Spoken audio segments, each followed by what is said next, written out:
Hello दोस्तों, कैसे हो आप सब लोग। उम्मीद करता हूँ कि आप सब लोग ठीक होंगे। और दोस्तों, आप में से बहुत सारे लोग होंगे जो चाहते होंगे कि सर हम 12 वोल्ट वाला इन्वर्टर ले लें और इससे 2000 वाट का लोड चल जाए। पर दोस्तों, ऐसा होता क्यों नहीं है, सब कुछ डिटेल में जानेंगे इस वीडियो में। देखिए, सबसे पहली चीज़ है कि आपका बैटरी बैंक भी सक्षम होना चाहिए। अगर मान लो आपने 2000 VA का सिंगल बैटरी वाला इन्वर्टर किसी कंपनी ने निकाल भी दिया, तो दिन में जब सोलर होगा उस टाइम तो लोड चलेगा, बट दोस्तों लॉसेज भी बहुत ज़्यादा होते हैं।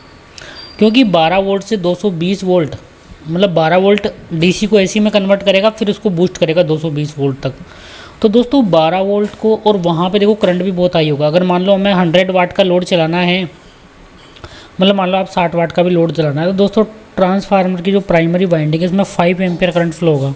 तो आप सोच सकते हो वाइंडिंग कितनी ज़्यादा मोटी होगी, और लॉसेज भी, कॉपर लॉसेज भी काफ़ी ज़्यादा होंगे। इसलिए दोस्तों सभी कंपनियां बहुत ज़्यादा हैवी लोड के लिए सिंगल बैटरी वाला इन्वर्टर नहीं बनाती है, और आपको भी सिंगल बैटरी वाला इन्वर्टर बहुत ज़्यादा लोड के लिए नहीं चुनना चाहिए। नहीं तो आपको बहुत ज़्यादा लॉसेज होगा, और साथ ही आप अगर यदि दिन में जब सोलर अवेलेबल नहीं होगा तो आप बहुत ज़्यादा लोड नहीं चला सकते, क्योंकि आपका बैटरी बैंक छोटा सा है। अगर बहुत ज़्यादा आप हैवी करंट ड्रॉ करोगे तो आपकी बैटरी ख़राब हो जाएगी, उसके वोल्टेज जल्दी सी डिक्रीज़ होने लगेंगे। अब जिन लोगों को हैवी लोड चलाना है, मतलब जिन लोगों को 500 वाट तक लोड चलाना है, वो 1 kVA सिंगल बैटरी इन्वर्टर पर जा सकते हैं। जिन्हें 1000 वाट तक का लोड चलाना है, मतलब 1000 से 1200 वाट तक, वो 2 बैटरी पे जा सकते हैं। या फिर थोड़ा ज़्यादा चलाना है तो आप 200 एच की 2 बैटरी भी लगा सकते हैं। और जिन लोगों को मतलब हमेशा रेगुलर नहीं चलाना है, ये कभी पीक लोड चलता है, यदि जिन लोगों को 1500 वाट तक लोड चलाना है तो उन्हें 3 kVA के इन्वर्टर पे जाना चाहिए। डबल बैटरी भी अभी आ रहे हैं इन्वर्टर, बट वहाँ पे सोलर का सपोर्ट होना ज़रूरी है इतना लोड चलाने के लिए, नहीं तो आप नहीं चला पाओगे। अगर दोस्तों किसी को बैटरी के साथ चलाना है तो उसको मेरा रिकमेंडेशन है कि आपको 3 बैटरी वाले इन्वर्टर पर जाना चाहिए।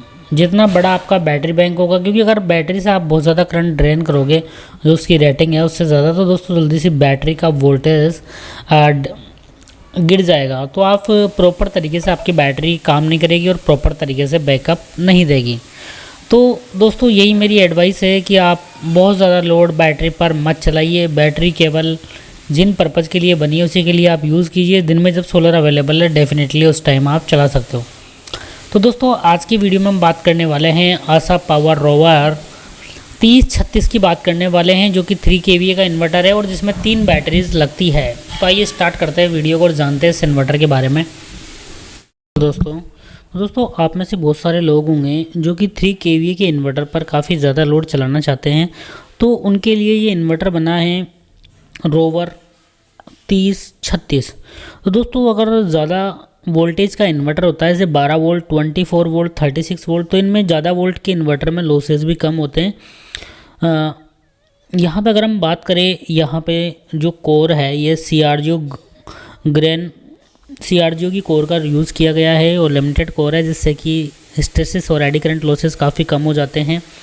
साथ ही यहाँ पे कॉपर का ट्रांसफार्मर यूज़ किया गया है, जिसके कारण जो भी वाइंडिंग में लॉसेज होते हैं, कॉपर लॉसेज, वो भी काफ़ी कम हो जाते हैं। और इस इन्वर्टर का नो लोड जो डीसी करंट है वो भी काफ़ी कम है, 1 एम्पियर से कम होगा। और यहाँ पे अच्छी क्वालिटी की पीसीबी यूज़ की गई है। पैनल की VOC की बात करें 165 वोल्ट है, और पावर फैक्टर 0.8 हमेशा रहेगा। और मैक्सिमम लोड की बात करें, रेजिस्टिव लोड की हम बात करें, 2400 वाट तक आप इस इन्वर्टर पर लोड चला सकते हो, और इसका वोल्टेज ड्रॉप नहीं होगा हैवी लोड पर भी। और ग्रिड चार्जिंग ऑन ऑफ कर सकते हो आप, और सारी जो भी ग्रिड और सोलर प्योरिटी वो भी सिलेक्ट कर सकते हो। इफिशियंसी भी काफ़ी अच्छी है इसकी। तो दोस्तों अगर इसके मेन स्पेसिफिकेशन की हम बात कर ले तो यहाँ पे आ जाते हैं। देखिए, सबसे पहली चीज़ है कि इस इन्वर्टर पर आपको 3 बैटरी लगानी होगी, मतलब कि आपको मिनिमम जो रिक्वायरमेंट है, 36 वोल्ट का इन्वर्टर है तो 3 बैटरी आपको सीरीज में इस इन्वर्टर पर लगानी होगी। अगर यहाँ पे पैनल सपोर्ट की बात करें तो 3000 वाट के सोलर पैनल आप इस इन्वर्टर पर इजीली लगा सकते हो। और यहाँ पे अगर VOC की बात करें तो 165 वोल्ट इस इन्वर्टर की VOC है। अगर यहाँ पे हम मैक्सिमम सोलर चार्जिंग करंट की बात करें तो 60 एम्पियर तक आप चार्जिंग करंट को सेट कर सकते हो। और यहाँ पे MPPT की एफिशिएंसी की बात करें 98.9% है, और नो लोड करंट की बात करें 0.7 ± 0.3 है।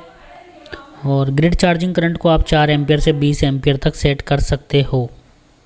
और जब भी stand by grid power consumption, जब भी ये मान लो सोलर पे चल रहा है तो ग्रिड से कोई भी पावर नहीं लेगा।